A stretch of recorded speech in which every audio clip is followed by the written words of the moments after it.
You're in the interview. The recruiter glances down, pauses, and says they see a gap here. Your brain starts drafting a courtroom defense. Here's the cheat code. A resume gap is not a confession. It is empty space. If you leave it empty, they write the story. Maya left a marketing role after a layoff. 4 months became 9. Then caregiving stretched the search. Her resume looked quiet. Her skills were not. She applied to 37 roles. Good companies, real fits. Silence. Then one recruiter said the thing nobody says out loud.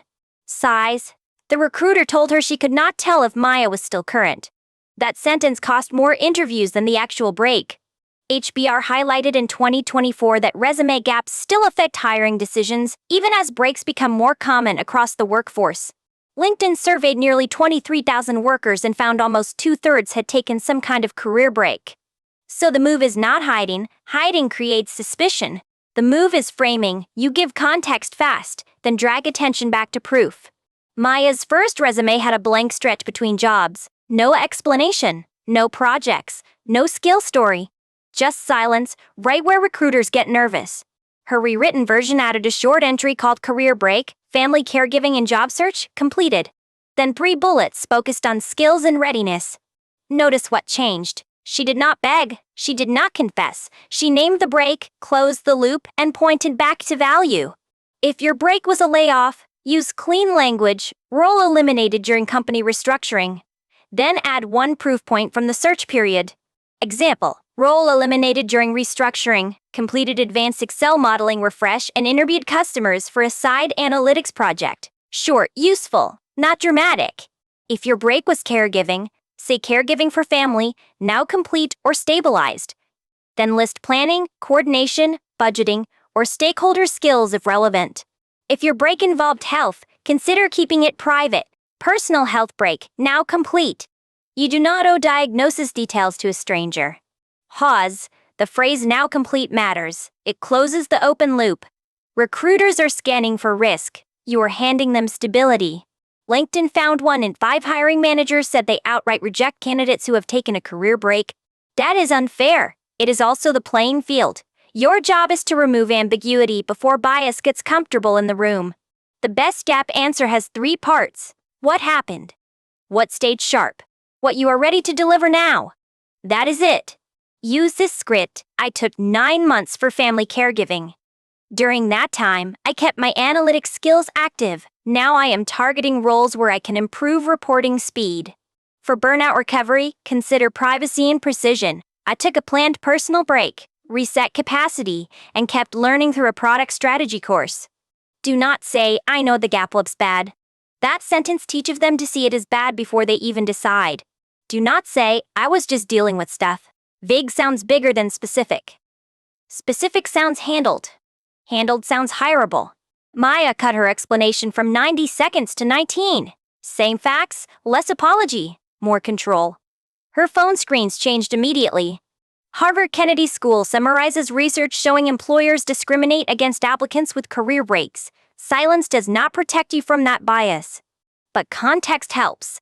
LinkedIn found 51% of employers would be more likely to call a candidate back if they knew the reason behind a break. That stat is the whole game. Not oversharing, not hiding. Clear context, then immediate relevance. You are not explaining your life. You are positioning your return.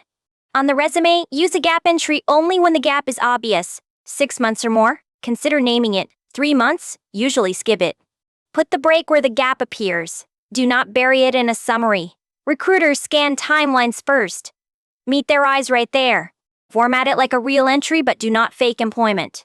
Title, career break. Context, caregiving, study, relocation, recovery, travel, or layoff transition. Under it, add 1 to 3 bullets. Each bullet needs a verb, a skill, and evidence. No therapy monologue. No diary entry. Strong bullet, maintain SQL and dashboard skills through weekly portfolio analysis using public datasets.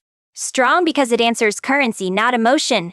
Another strong bullet, manage medical appointment logistics, vendor payments, and household budget during family caregiving. Use only if those skills connect to the job. For travel, avoid the postcard version. Say cross-cultural communication, independent planning, language study, or market research. Tie it to the role, not your vacation. For study time, name the credential only if it matters. A random certificate does not erase a gap. A relevant project can.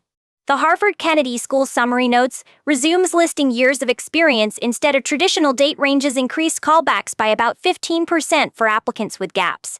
That does not mean delete dates everywhere. It means reduce unnecessary gap spotlighting when the exact timeline adds noise and not value.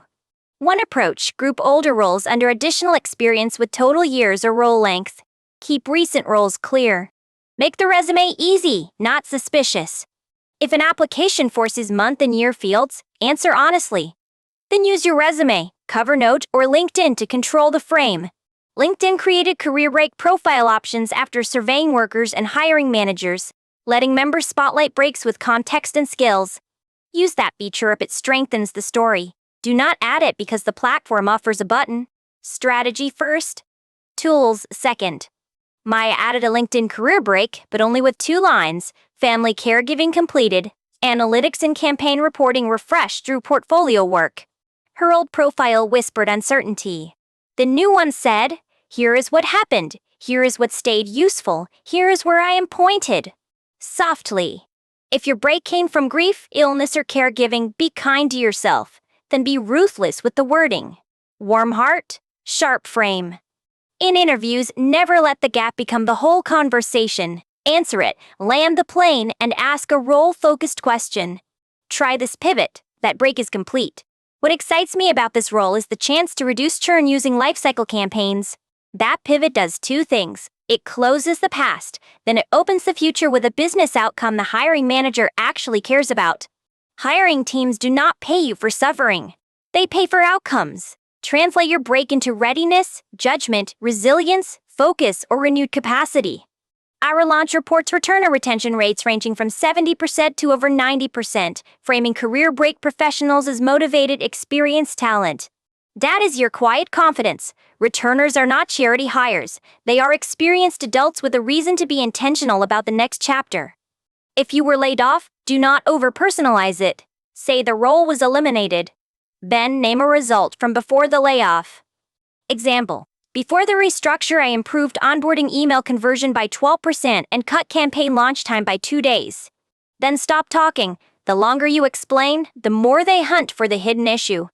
Confidence is often just a clean ending. For a cover letter, use 1 sentence. After a completed caregiving break, I am returning with 5 years of operations experience and vendor management strength. Then spend the rest of the note on the company problem. If the gap gets more space than the role, you lost the frame. Recruiters are busy. They are not reading your resume like a novel. They are scanning for risk, relevance, and proof. Your rewrite should make those 3 things obvious. Risk reduced, relevance clear, proof visible. That is the whole resume gap strategy. A quick test: cover the dates with your thumb. Does the resume still scream value? If not, your bullets need sharper outcomes. Replace responsible for with owned. Replace helped with built, managed, reduced, launched, analyzed, coordinated. Soft verbs make the gap feel louder. If your break was longer than a year, add a return project, volunteer analytics, contract work, a portfolio case, a course capstone. Real output beats reassurance. Do not invent projects. Hiring teams can smell fake polish. Use actual work, even small work, and describe it like a professional. If scripts like this help, like or subscribe. I will keep giving you the words, not just the theory, every week. Maya sent the rewritten resume to 8 roles. 4 recruiters replied. 1 asked about the break. She used the script and moved on. The hiring manager cared more about her campaign audit than a 9-month pause. That is what framing does. It shrinks the wrong question. Here is your rewrite checklist. Name the break if obvious. Close the loop. Add skill proof. Use concise language. Pivot to the role. Delete apology words today. Unfortunately. Just. Only. Had to. Sorry.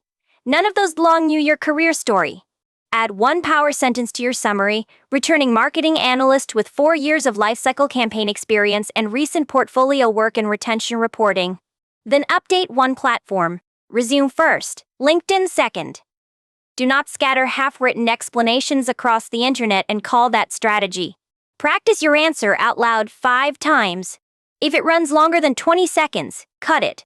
The goal is clean, not comprehensive. Remember, the break is not the headline. Your value is. The break is one line in a bigger story about what you can do now. A recruiter will always fill blank space. Your move is to fill it first with context, skill, and proof. That is the resume gap rewrite. Stop apologizing for time off. Start showing the experience, discipline, and readiness you bring back. Your cheat code: control the frame before the room controls you. Name it. Close it, prove value, then move the conversation forward.